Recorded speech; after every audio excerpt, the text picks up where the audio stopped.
giving the birthright. And so if you have your Bibles, turn over with me to Genesis chapter 48.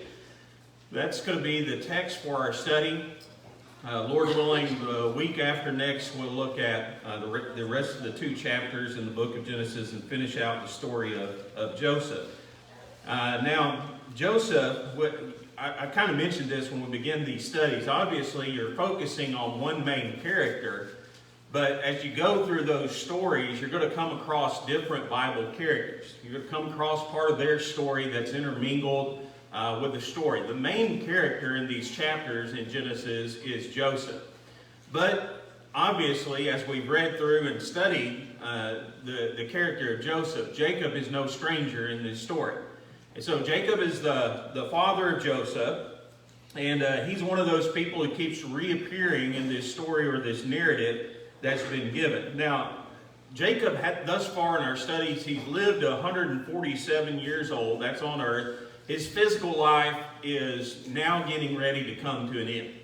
And so if you look in Genesis chapter 48 and verse 1, it says, "And it came to pass after these things, that one told Joseph, Behold, thy father is sick.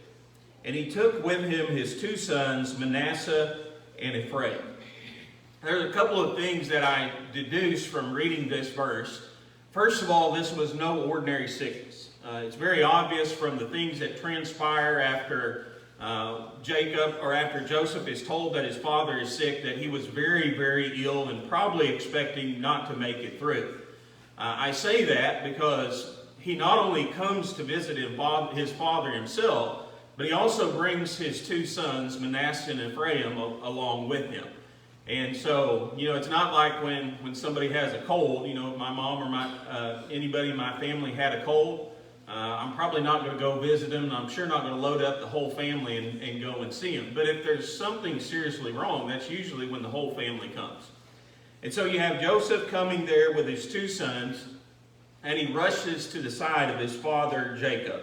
And this is kind of an interesting chapter for me. It's one of those chapters that I kind of struggle with to put a good idea and application on it. And so I don't know if it's the best idea or application, but like I say, when I do the teaching, you get my application, so you can like it or not, but this is the way that we're going to look at it. And the stage you have set is kind of the stage of a deathbed scene. If you're familiar with the book of Genesis, a deathbed scene is no stranger to the book of Genesis. Time and time again, you'll see this.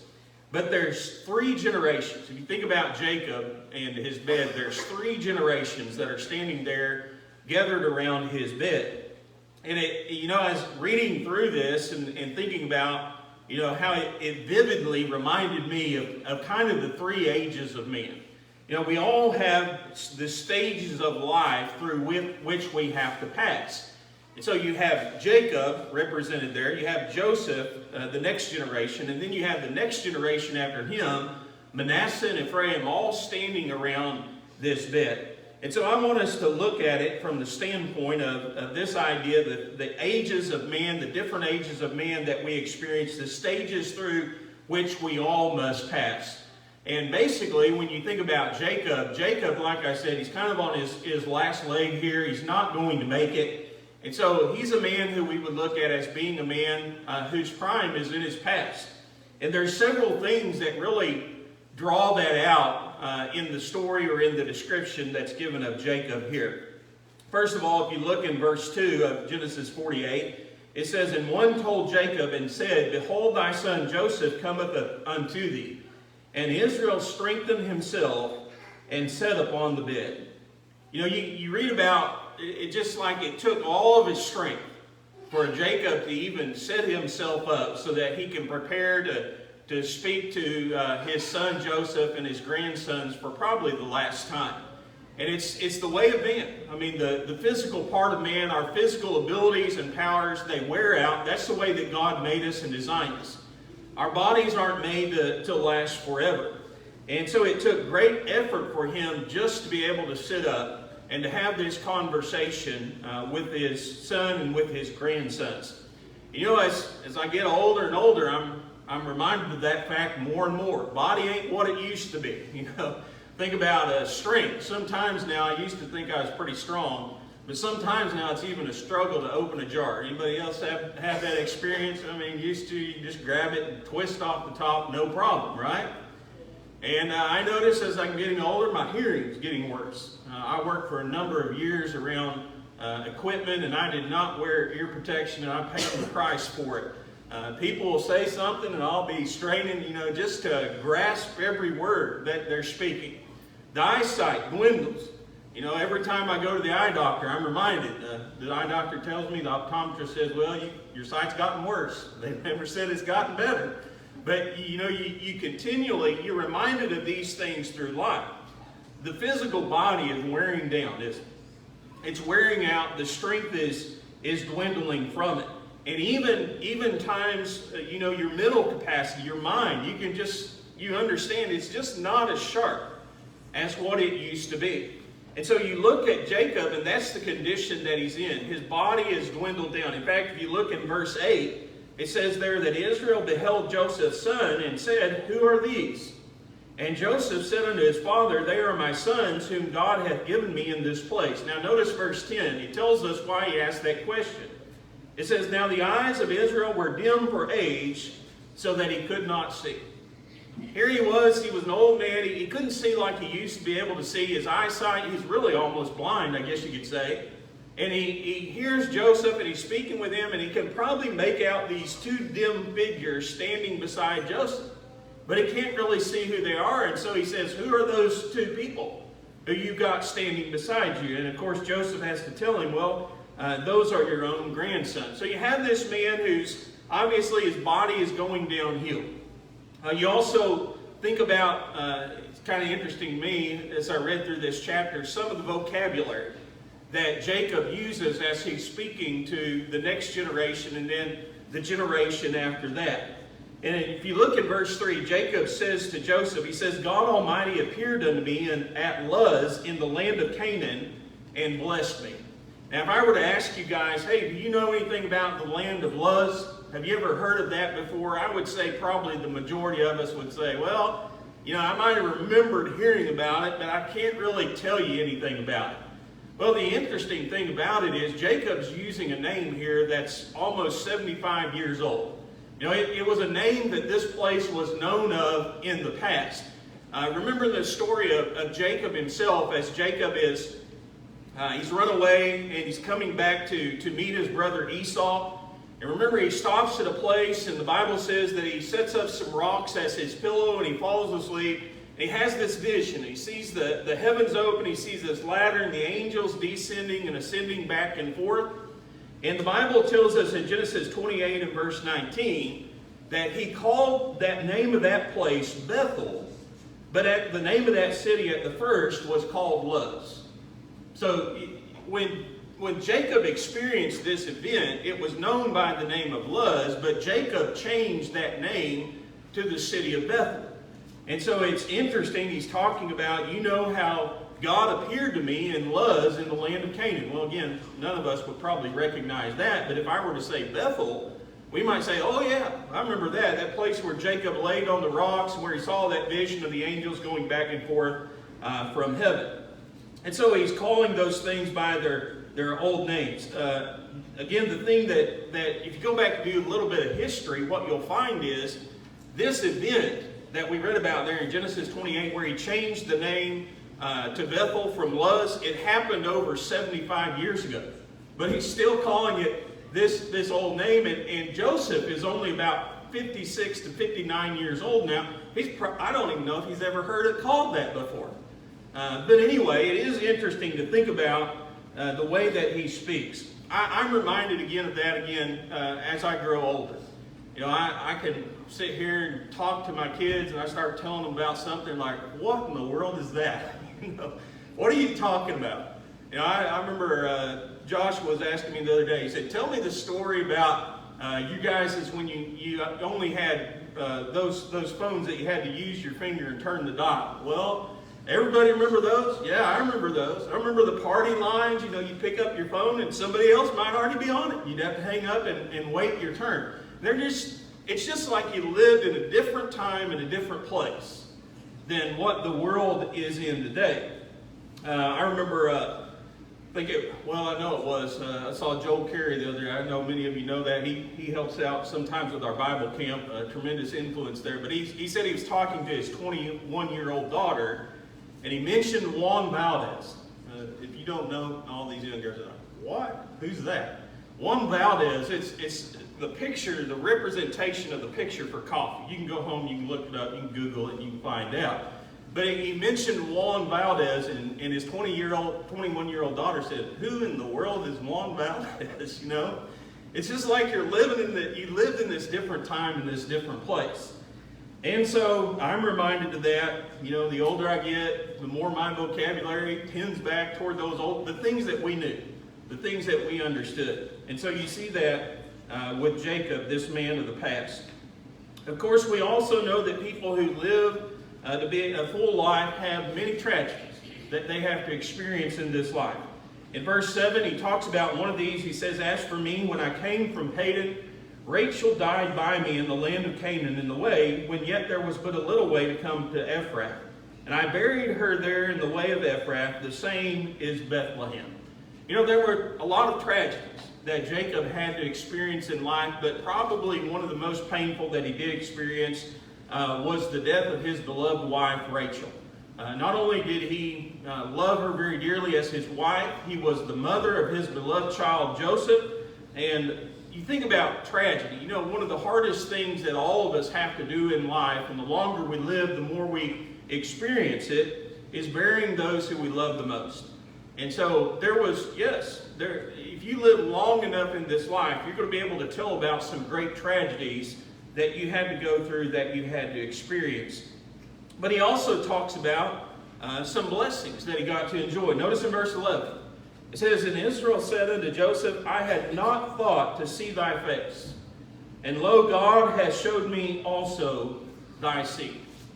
One of the blessings that he got in life is he got to see Joseph again. He thought he would never do that, first of all, because he thought he was dead. He thought there was no way that he was ever going to have a reunion, that he was ever going to see him face to face again. And he says, not only did I get to see you, but I also got to see my grandchildren. One of the greatest blessings in life, all of us who are parents know this, but one of the greatest blessings in life that we have are our children. Now, if I had grandchildren, I might say something different, and I know there's probably many of you that are saying, you don't know anything yet, right? But right now, children are going to have to do for me. But that's one of the great blessings of life, to be able to see your children grow up and to see them experience life. And then if you're blessed to live long enough to see them have their own children, you get to interact with your grandchildren. Just another great blessing that God has given us to enjoy in this life. And so here you have this man, his body's decaying. He's using the vocabulary of the past. He's talking about the tragedies that he's experienced and the blessings that he has enjoyed. And then you have Joseph, who is the man of the hour. He's the man at the present. It's interesting to me, go back to verse 1. What does Joseph do when he learns that his father is sick? He immediately runs to his side. He immediately takes his two sons and goes to the side of his father. Now I want you to stop and think about how busy a man Joseph had to be. I mean, it wasn't like Joseph was just sitting around doing nothing. He was managing a national crisis. He was managing the food of Egypt. He was overseeing the strangers and the foreigners who would come and visit that country. He was personally overseeing all those transactions that were taking place there. And so he kind of has the weight of the world sitting upon his shoulders. His life, even though Jacob's life is winding down, his life is still going full speed. And so he's having to manage these responsibilities that he has. On top of, again, managing national resources, he also has two sons that are growing up under his watch. And so he would have been responsible for raising them too. The bottom line is he was a busy man. Sometimes we talk about how busy we are in life and how much we have to do, but I doubt any of us were probably as busy as Joseph was at that present time and age. But yet, he found a way to balance his responsibilities, didn't he? He found a way to take all these things that were on his plate and to prioritize the things that were important. He was a man who was still committed to his father. He was a man who was willing to put aside the affairs of the state because his father was in need. And so as Christians, when we think about what do we need to do today, we need to learn how to balance our responsibilities. We need to know how to prioritize the things that really matter in this life and the things that aren't so important, to put them on the back burner, so to speak. And so Joseph was a man who was willing to do that. It's also interesting to me as he's talking to his father, at one point he becomes frustrated with some things that his father is doing and some things that his father is saying. And if you go back with me here to Genesis chapter 48, the story of it, or the event, actually begins, that is where Joseph is getting frustrated here, back in verse 12. And so if you look back there, it says, so Joseph brought them from beside his knees, and he bowed down with his face to the earth. Remember, Jacob asked the question, who are these two guys standing with you? He said, well, they're your grandsons. So he brings the grandsons. And then in verse 14, it says, then Israel stretched out his hand. Well, verse 13, and Joseph took them both, Ephraim with his right hand toward Israel's left hand, and Manasseh with his left hand toward Israel's right hand, and brought them near him. Then Israel stretched out his right hand and laid it on Ephraim's hand, who was the younger, and his left hand on Manasseh's head, guiding his hands knowingly, for Manasseh was the firstborn. So what's happening here is, you'll read about this recurring event when one of these patriarchs dies in the Old Testament, and it's the idea of passing on the birthright. And if you remember the birthright, it really wasn't, at times there were spiritual connections to it, but it really had to do with this idea. Whoever got the birthright in the family got twice as much as anybody else whenever your father passed from this life. And so who was that usually? Well, it was usually the firstborn of the family, first male that was born into the family. And so Joseph knows that. And here's Joseph, and he's bringing them in front of Jacob, and he sets them up where Jacob's going to put his right hand on Manasseh because he was the firstborn. Usually the right hand was the symbolic of the hand of power. And so he sets them up where Manasseh is going to have the right hand of Jacob on his head. Ephraim's going to have the left hand. And you know what Jacob does? Jacob does this. He knowingly crosses his arms, and he places the different hands on the different children that have been brought before him, where actually Ephraim is going to get the birthright. And so notice the reaction of Joseph here. Joseph's already had this in his mind, how it was going to work. But if you look in verse 17, it says, when Joseph saw that his father laid his right hand upon the head of Ephraim, it displeased him. And he held up his father's hand to remove it from Ephraim's head unto Manasseh's head. And Joseph said unto his father, not so, my father, for this is the firstborn. Put thy right hand upon his head. And his father refused and said, I know it, my son, I know it. He also shall become a people, and he also shall be great. But truly his younger brother shall be greater than he, and his seed shall become a multitude of nations. So Jacob understood exactly what he was doing. Joseph didn't care for it too much, though. The Bible tells us there in verse 17 that it displeased him, and in fact, he physically takes his father's hand, and he's trying to lift it up to put his hands back the way that he wanted him to do, but his father just simply refused. He said, this isn't how it's going to work. This was a man, Jacob was a man who was old. Yes, he was dying, but listen, he still had his own opinion and his own ways, and he wasn't about to change now. So Joseph, there was no way that Joseph was going to change the mind of Jacob. And so what did Joseph do? Even though he didn't agree with that decision, he tolerated it, didn't he? It's interesting, you think about Joseph. We read back in Genesis chapter 41, when Pharaoh appoints him over Egypt, the Bible says that he made him to ride in the second chariot that Pharaoh had. And everywhere that he rode, men were running before him, and they were crying out to the people that they would see, bow down the knee, bow down the knee. And so everywhere you go, people are bowing the knee before Joseph. But you know, there's still one person that Joseph has to bow his knee before, and it's his father. And you read that back in Genesis 48 and verse 12. When Joseph brings out his children from between his knees, it says he bowed himself with his face to the earth. He still had to honor and respect his father, didn't he? He still had to honor and respect the wisdom and the opinion and the ways of those who were older than him. And so here he is. Everybody's bowing before him. He's the second in command of Egypt. But he has to bow his knee before his father. And so you think about the application of that. You know, Joseph, again, he was a man who was willing to tolerate his father's ways and his father's opinions and his father's wishes, even though he did not agree with them. He had to sit there and actually listen to a lecture from his own father. I was reminded, I don't think my mom watches these, but if she does, I'll just give a forewarning beforehand. I apologize, Mom. But anyway, she was able to come and visit with us when we had our meeting in our all-in-one. And I had to listen to a lecture from my mom about how I was dressed. You know, I was like, man, I get a Sunday off, I'm going to wear jeans, it wasn't like, the worst shirt I had. It was a nice striped shirt, I thought. But Mom says, boy, you really dressed up for this occasion, didn't you?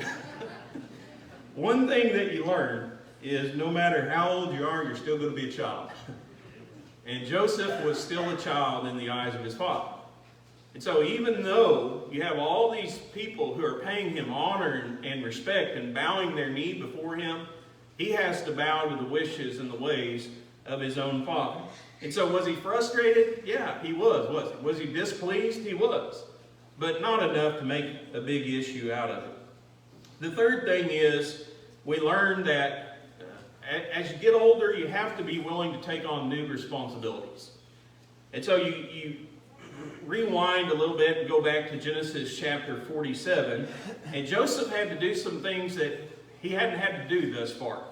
In fact, remember, it says in verse 29 there of Genesis 47, the time drew nigh that Israel must die. He called his son Joseph and said unto him, if now I have found grace in thy sight, put, I pray thee, thy hand under my thigh, and deal kindly and truly with me. Bury me not, I pray thee, in Egypt.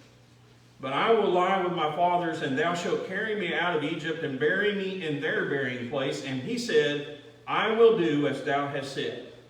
And he said, swear unto me. And he sware unto him, and Israel bowed himself upon the bed's head. He had to accept the responsibility of his father's burial place. You know, he hadn't had to do anything like that before, but his father made him promise before he died that he would not leave him buried there in the land of Egypt. That when they left, he would take his bones out with him and he would bury him with his fathers. And Joseph, it's no surprise to us, but Joseph was a man of responsibility. He was a leader, he was a provider for many people. Thus far, though, Jacob has kind of been the spiritual glue of that family. And so now Jacob is going to be gone. Who's going to hold that family together? You have this principle that when the older generation passes on, there's a void that's left behind. There's a gap that has to be filled. Ezekiel put it this way in Ezekiel 22 and verse 30. He said, I sought for a man among them that should make up the hedge and stand in the gap before me for the land, that I should not destroy it, but I found none.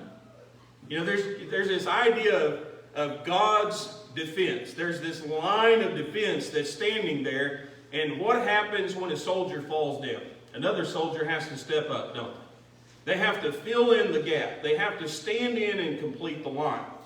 And so you think about those of us within the Lord's church today. Listen, as people depart from this life, there's more and more responsibility that's going to be laid upon us.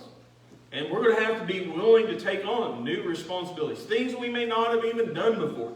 Things that we may not have even thought about before. But somebody has to stand in the gap. Somebody has to take that place.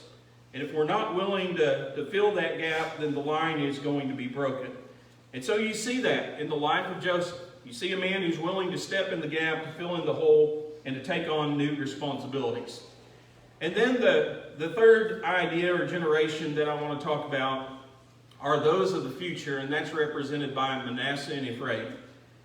And there's a couple things that I think are worthy of noting in our study this morning about the idea of the people of the future.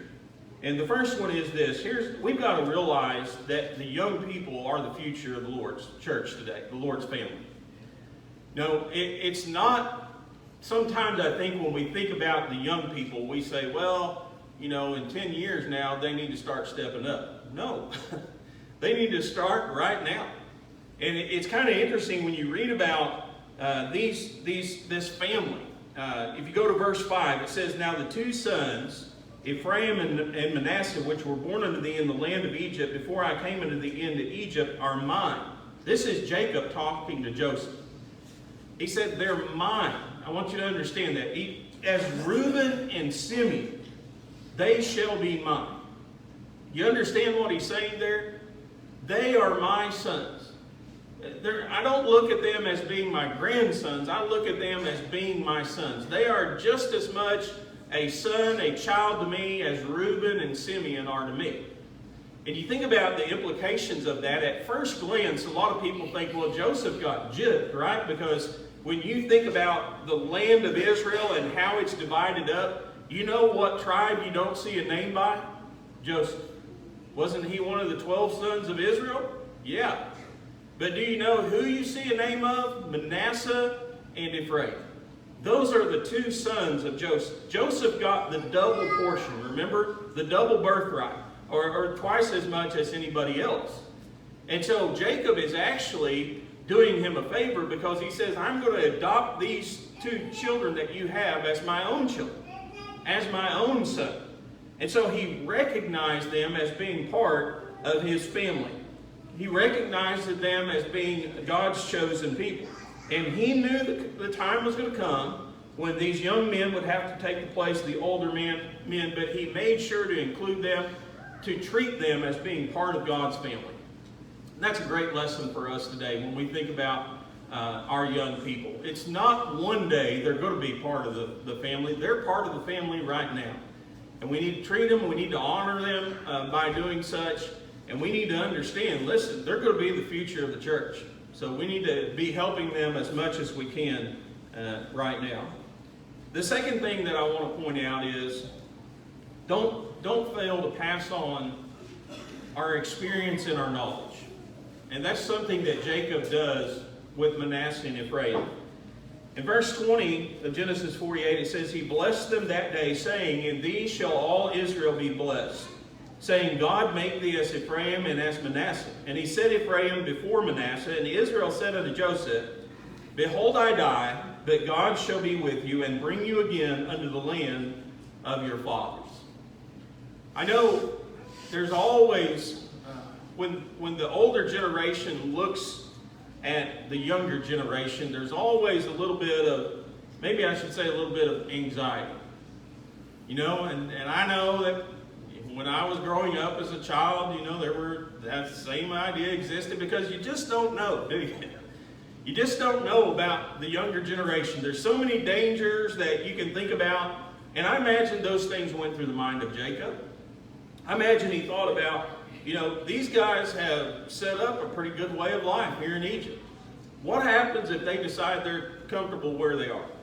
What happens if they decide that they don't want to fulfill God's purpose and plan for them?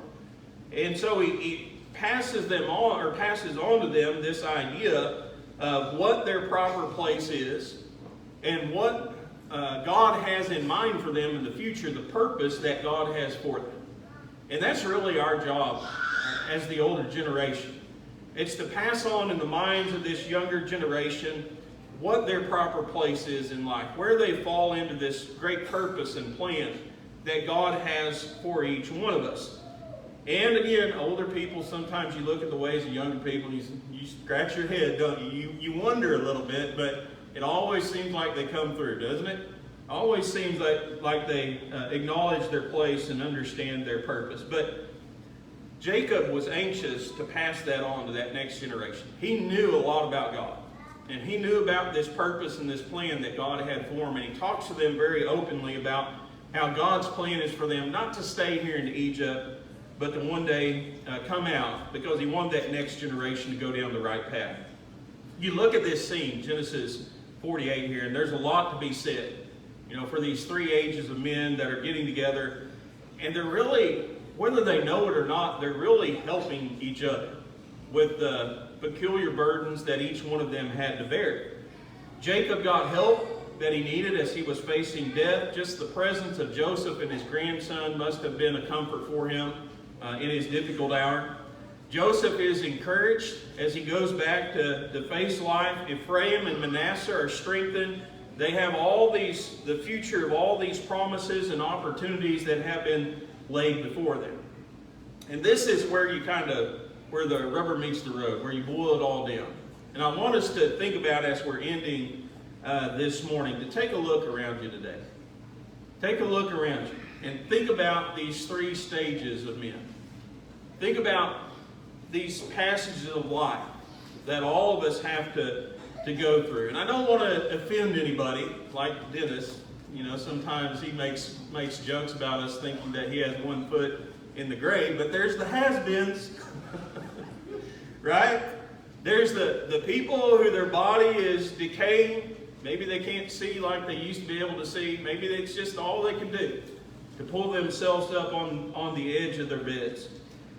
Maybe they talk with the vocabulary of the past. Maybe they reminisce on the tragedies and the blessings that they've had in life. And then there's those of the present. There's those people who have all these responsibilities, have a full plate, and they're trying to juggle those things. They're trying to prioritize the important things first.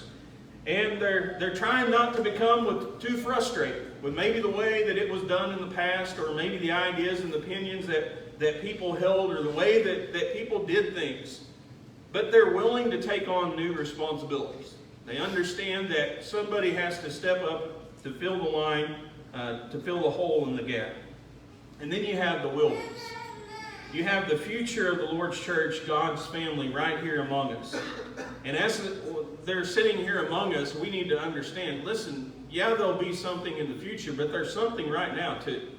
They are part of God's family. So we need to be utilizing them in God's service, recognizing them as any servant of God that we would. And let's not fail to pass on the knowledge that we have of God, the experiences that we've had and dealt with through the years that we've had here upon this earth. Instill the purpose and the plan of God within their minds. Maybe there's one here this morning who's not